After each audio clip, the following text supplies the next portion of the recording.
이 시간 하나님께서 우리에게 주시는 말씀은 사도행전 15장 19절에서 28절 말씀입니다. 제가 보는 성경으로 신약 213쪽입니다.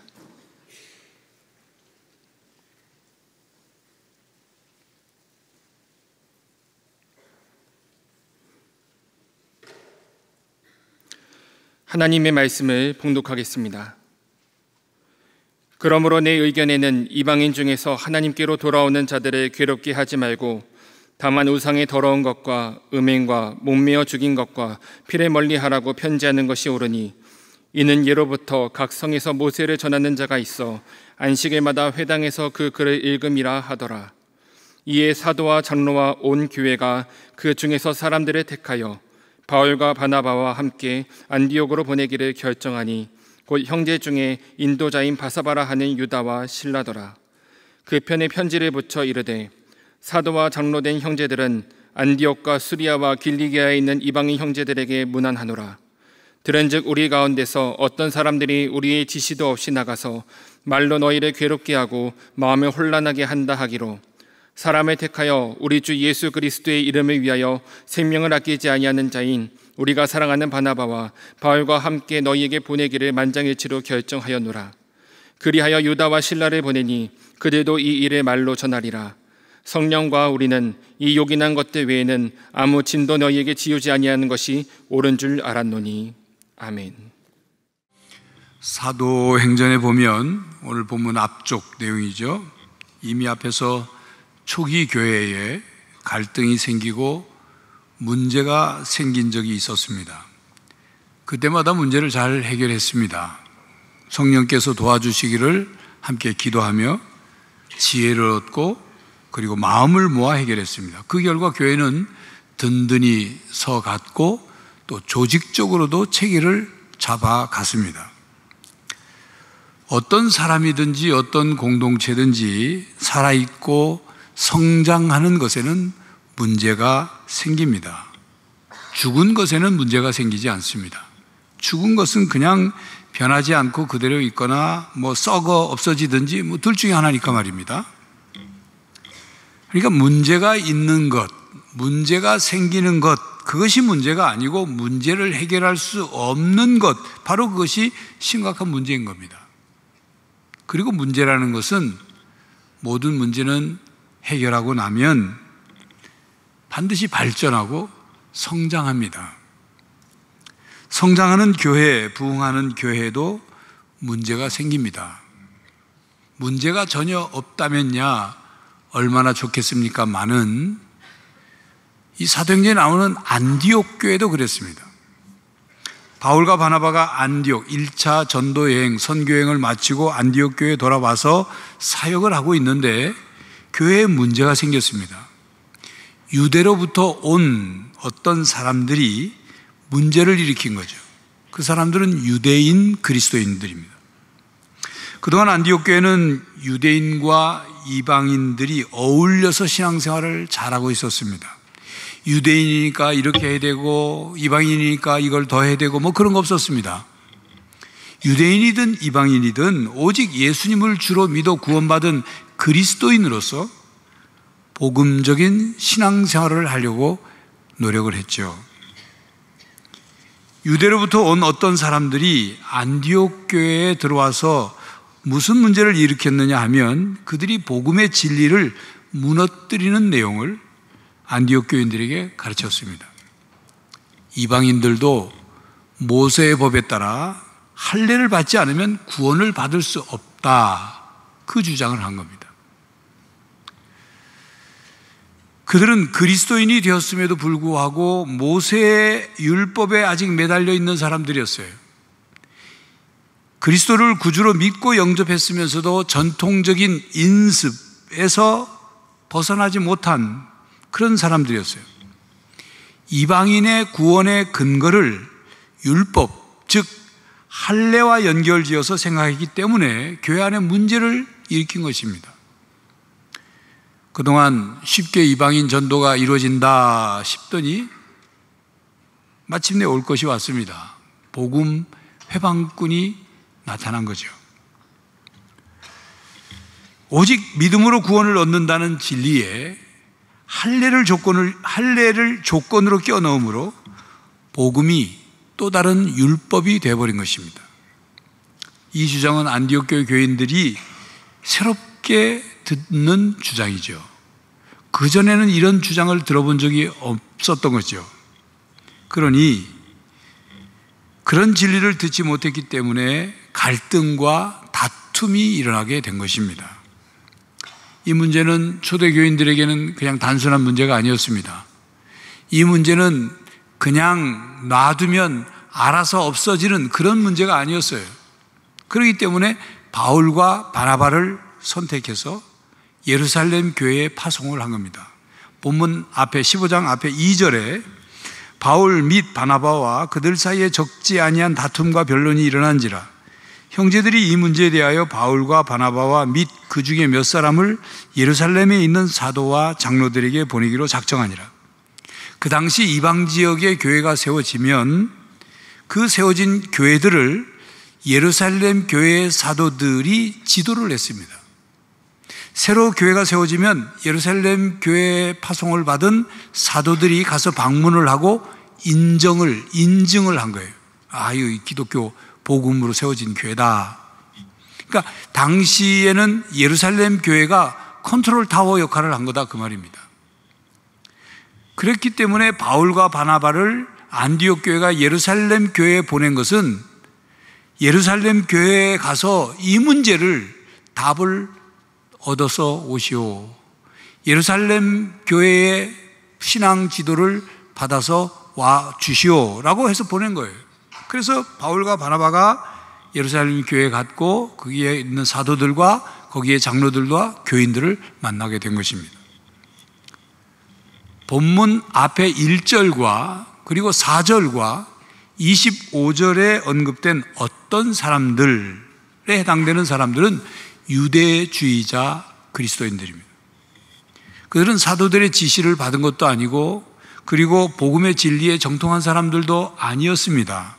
그런데 그들이 와서 이 할례를 받아야 구원을 받는다고 주장을 하니 이 사람들의 주장에 대해서 결론을 내려야 됐던 거죠.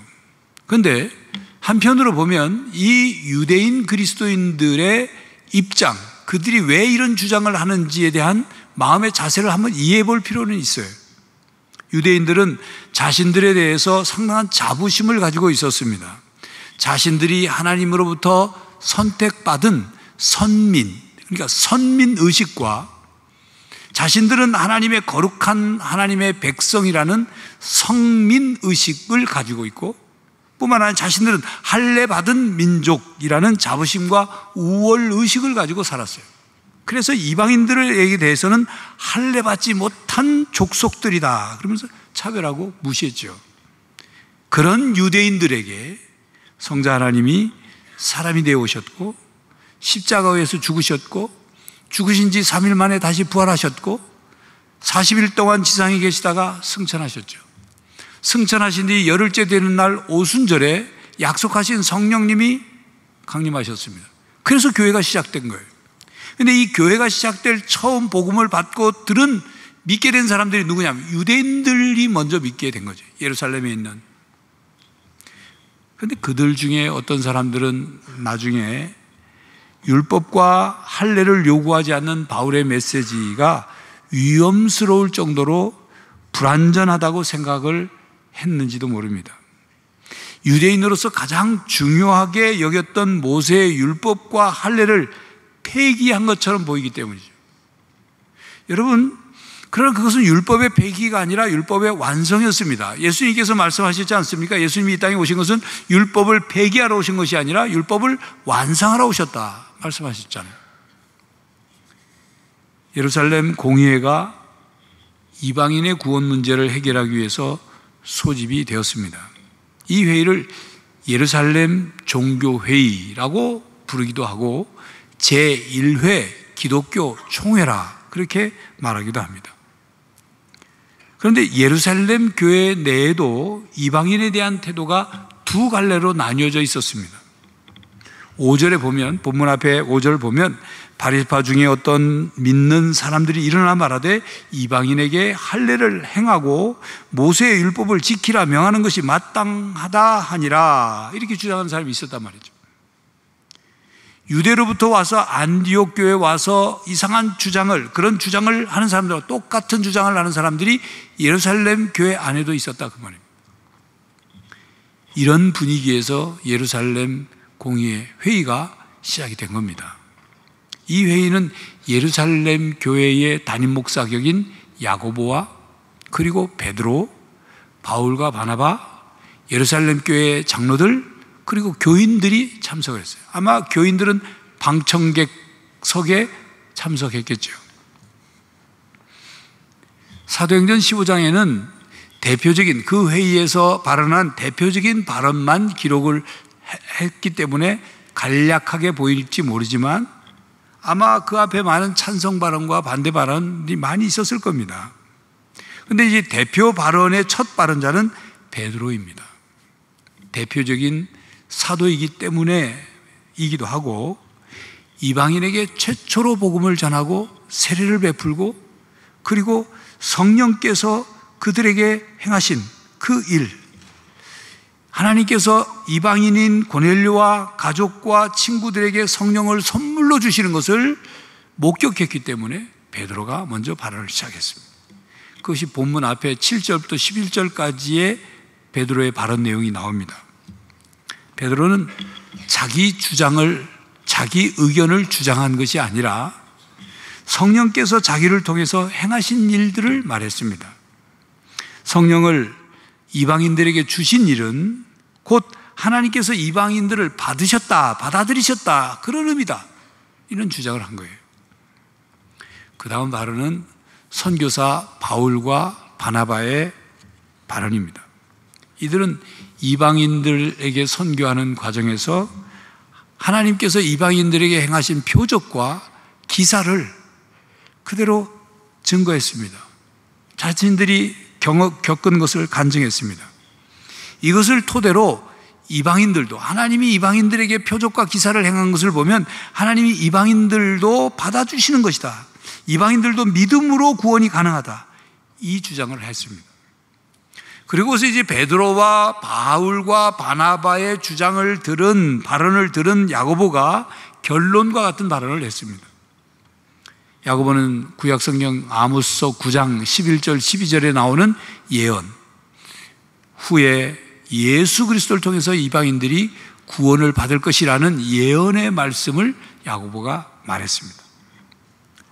이렇게 베드로는 이방인을 향한 하나님의 계시를, 바울과 바나바는 이방인에게 행하신 표적과 기사를, 야고보는 이방인에 대한 예언을 말해 소위 삼중 설득이 이루어졌습니다.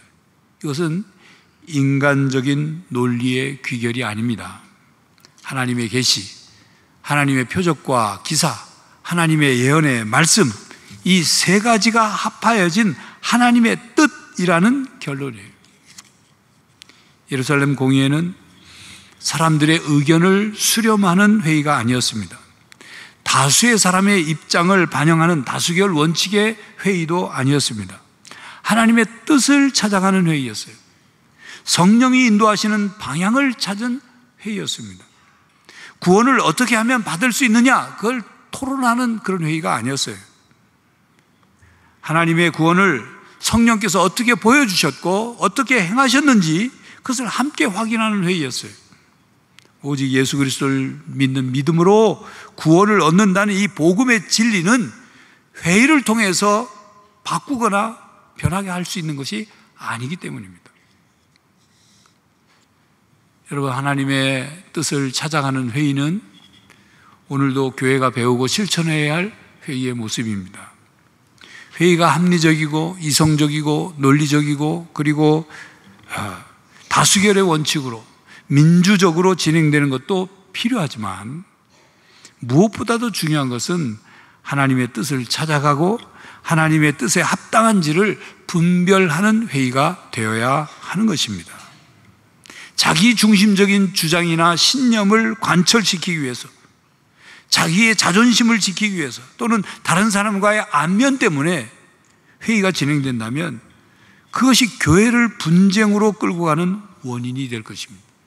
그리고 하나님 중심의 교회가 아니라 사람 중심의 교회가 될 것입니다. 교회의 주인이 하나님이시라는 사실을 잊어버리고 사람이 교회의 주인이 되려는 교만이 횡행하게 될 것입니다.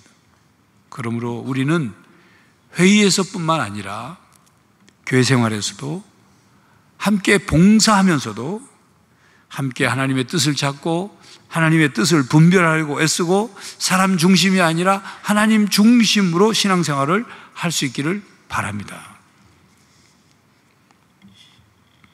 예루살렘 회의의 결론은 이방인 중에서 하나님께로 돌아오는 자들을 괴롭게 하지 맙시다. 그거입니다. 이방인 그리스도인들이 할례를 받고 율법을 지켜야 하는 것, 이것이 얼마나 괴로운 일인가를 표현해 주는 말이죠. 그러면서 야고보는 20절에 다만 우상의 더러운 것과 음행과 목매어 죽인 것과 피를 멀리하라고 편지하는 것이 옳으니라고 제안하였습니다. 야고보의 제안은 이런 뜻을 담고 있습니다. 할례는 구원받는데 필요하지 않습니다. 그러나 구원받은 사람이라면 최소한 구원받은 징표로 우상의 더러운 것과 음행과 목매어 죽인 것과 피를 멀리해야 합니다 라는 뜻의 말이에요.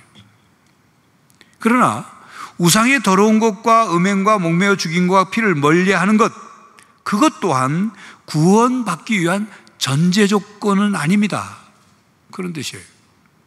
단지 과거의 생활 방식을 청산한 변화의 증거를 보여야 한다는 뜻입니다.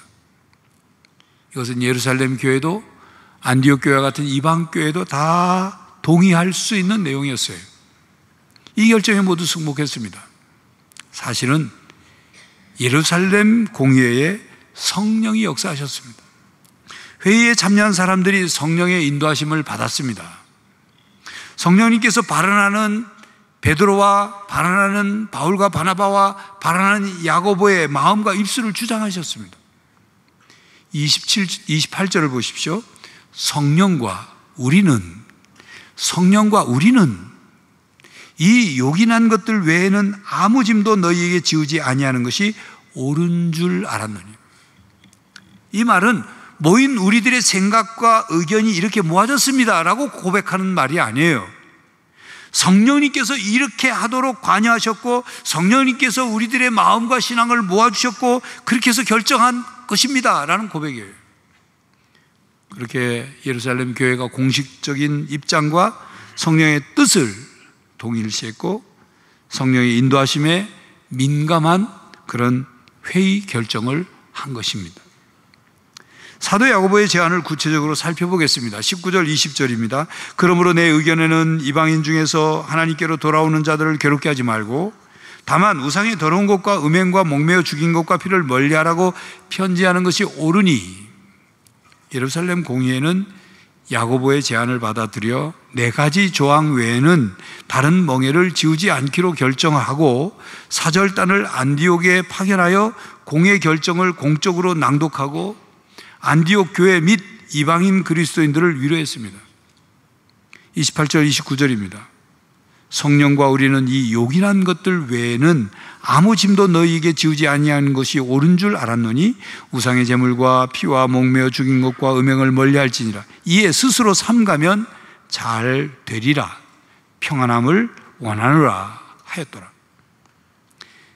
그런데 야고보가 제안한 4가지의 순서와 공의의 결정의 4가지 순서가 조금 다릅니다. 그렇다고 해서 내용이 큰 차이가 있는가? 결국 내용은 같은 내용입니다. 그렇다면 예루살렘 회의는 왜 4가지를 스스로 삼가고 절제하라고 했을까요? 첫 번째, 우상의 더러운 것을 삼가라고 했습니다. 29절에는 우상의 제물이라고 했습니다. 이것은 우상에게 바쳐진 희생 제물을 말하고 이교대 신전에서 신에게 바친 후에 그 고기를 그 바친 그 신전에 있는 사람들이 먹었죠. 그런데 그거 먹고 남으면 그 고기를 시장으로 보내어서 팔게 했습니다. 그래서 사람들이 그 고기를 사서 먹는 거죠. 유대인들과 이방인들 사이에 다른 세계에서 사니까. 다른 세계. 유대인들이 그 제물로 바쳐진 거 먹지는 못하거든요. 예, 제사장들이 다 또 하니까. 그러니까 전혀 다른 어떤 그 제물에 대한 시각이 이렇게 드러난 겁니다. 두 번째 피와 세 번째 목매어 죽인 것은 서로 관련된 것입니다. 구약에서 피를 먹는 것을 엄격히 금하고 있죠. 사람의 생명이 피 안에 있다고 생각했습니다. 살아있는 것과 죽은 것의 가장 기본적인 차이는 피가 계속 돌고 있느냐 아니면 피가 멈췄느냐, 그 차이이죠. 그러하게 창조주에게 속한 생명에 대한 경이로움을 표현하기 위해서 성경은 짐승을 먹을 때 피를 먼저 땅에 흘려버리고 고기만 먹으라고 말씀합니다. 가축을 잡을 때 목매어 죽인 것에는 피가 남아있게 되죠. 그러므로 피채 먹게 되는 목매어 죽인 것들과 피 자체를 금한 것입니다. 네 번째, 음행을 삼가라고 했습니다. 그리스 로마 사회의 성적인 문란함은 유명합니다. 로마 시민 중에는 결혼을 하는 사람들이 드물었다는 거죠. 동성애가 만연했고 근친 상간에 크게 거부감이 없었답니다. 또한 신전의 제사를 드리고 난 후에 신전 의식에서 이루어지는 문란한 성행위도 있었어요. 신전에서 이루어지는 매춘도 이루어지고 있었습니다. 그렇기 때문에 사도 바울이 쓴 로마서 서신에도 동성애, 정욕, 음행에 대한 죄악을 지적한 것입니다. 유대인들은 로마의 성문화, 로마의 성윤리를 가증한 것으로 여겼고 그와 같은 행동을 혐오했습니다. 이제 이렇게 네 가지의 예루살렘 회의에서 야고보의 제안은, 이 네 가지는 영구적으로 준수해야 할 원리적인 기준으로 제안한 것이 아닙니다. 유대인들 앞에 이 네 가지는 몹시 혐오스러운 내용이었어요. 당시 교회는 아직도 유대인들을 전도하고 있고 교회 안에도 유대인들이 많았습니다. 그래서 그들의 문화와 정서를 포용하는 의미에서 이렇게 제안한 거죠. 당시에는 여전히 각성에서 모세를 전하는 자들이 있었고 안식일마다 회당에 모여서 모세의 율법을 읽는 유대인들도 있었습니다. 바울과 바나바의 선교에 문제를 제기한 바리새파 유대인 그리스도인들도 여기에 포함되어 있는 것입니다. 야고보는 이 사람들을 배려하는 차원에서 그들의 혐오하는 일을 하지 않게 하자는 취지에서 이방인 성도들에게 이 네 가지를 삼가할 것을 권한 것입니다. 이에 예루살렘 교회는 이방인 할례에 관한 결정을 서신으로 요약을 해서 유다와 실라에게 임무를 줘서 보내죠. 가서 전하도록. 안디옥 교회에 보냈습니다. 그때 바울과 바나바도 함께 동행을 했습니다. 자, 예루살렘 공의회의 결정은 선교와 신앙에 있어서 매우 중요한 결정이며 의미가 있었습니다. 구원은 오직 예수 그리스도를 주로 믿음으로 얻는 것이지 율법을 지키거나 선행을 통해서나 할례를 받아야 얻는 것, 그것이 아니라는 것입니다. 사도들과 예루살렘 교회의 장로들은 이 문제를 심도 있게 논의했고 그리고 결정했습니다. 이를 통해 구원과 기독교 신앙의 본질적인 것과 비본질적인 것을 구별하게 되었습니다. 비본질적인 것 때문에 본질적인 것을 변질시키거나 무너뜨려서는 안 된다는 것을 확인하게 되었습니다. 이것에 관한 필립 멜랑히톤의 명언이 있습니다. 본질적인 면에 있어서는 일치를, 비본질적인 것에 있어서는 자유롭게, 모든 면에 있어서는 자비롭게, 이 말입니다. 이 말은 일반적인 삶에서도 또 신앙생활에도 적용해야 할 명언입니다. 자, 그렇다면 본질적인 것과 비본질적인 것, 어떤 차이가 있을까요? 예를 들어 설명해 보겠습니다. 승용차의 본질적인 특징은 교통수단으로서의 기능입니다. 우리는 승용차를 타고 이동을 하죠. 교통수단의 기능입니다. 이동수단의 기능. 그런데 차의 색깔이나 차의 내부 장식이나 어느 브랜드의 차냐, 이것은 본질이 아니에요. 비본질적인 것입니다. 여러분, 차 색깔이 멋있다고 차가 잘 달립니까?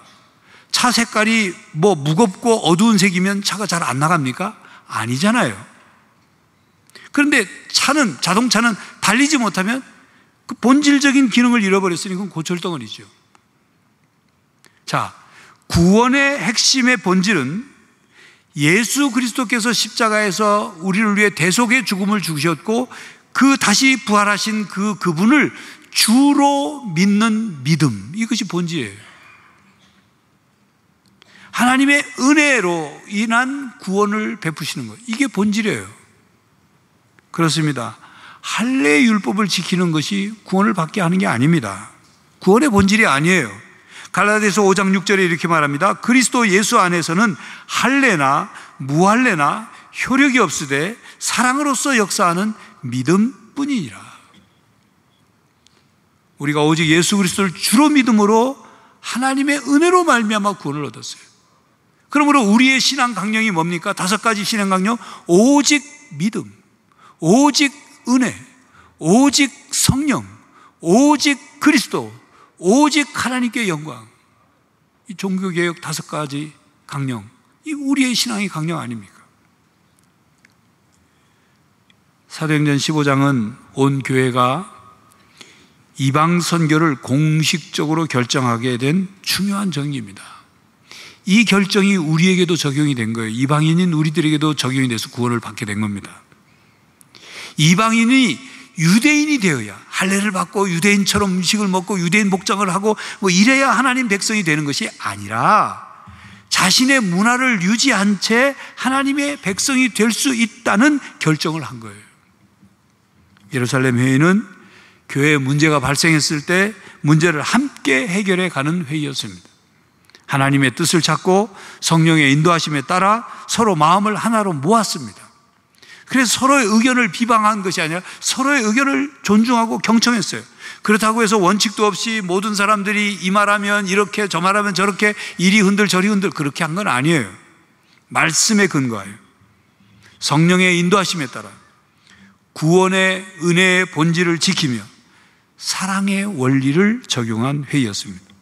하나님께서 보여주시고 역사하시는 대로 따라가는 회의였고 그리고 결정이었습니다. 그리하여 이방인들에게는 아무 짐도 지우지 말자, 그런 결론을 내린 거예요. 십자가 구원의 은혜와 성령의 역사를 믿음으로 받아들이고 하나님의 은혜로 받아들이고 그래서 복음이 되도록 하고 아무 짐이나 어떤 괴로움이나 멍해를 매게 하지 맙시다 라는 것이 결론이에요. 그리고 그 결정에 모두가 복종했습니다. 그 결정에 따라 우리 그 믿음, 그 복음의 진리를 오늘 우리가 누리고 있는 거예요. 구원받은 이방인인 우리도 이제 복음의 핵심, 복음의 본질을 바로 알고 믿고 지켜야 합니다. 문제가 생겼을 때 무엇을 지켜야 하고 무엇을 변화시켜야 하는지를 함께 찾아가야 합니다. 그동안의 전통, 그동안의 관습, 그동안 먹던 음식, 그동안 우리가 경험한 다양한 문화라는 그런 비본질적인 것이 본질보다 앞서서는 안 되는 거예요. 비본질적인 것 때문에 다른 신앙인들을 정죄해서는 안 됩니다. 진리는 우리를 자유케 합니다. 복음의 진리 안에서 우리의 모든 짐을 주님께 다 맡기고 다른 이들에게 아무 짐도 지우지 않으려고 애쓰며 살아가는 성도들이 되시기를 간절히 바랍니다.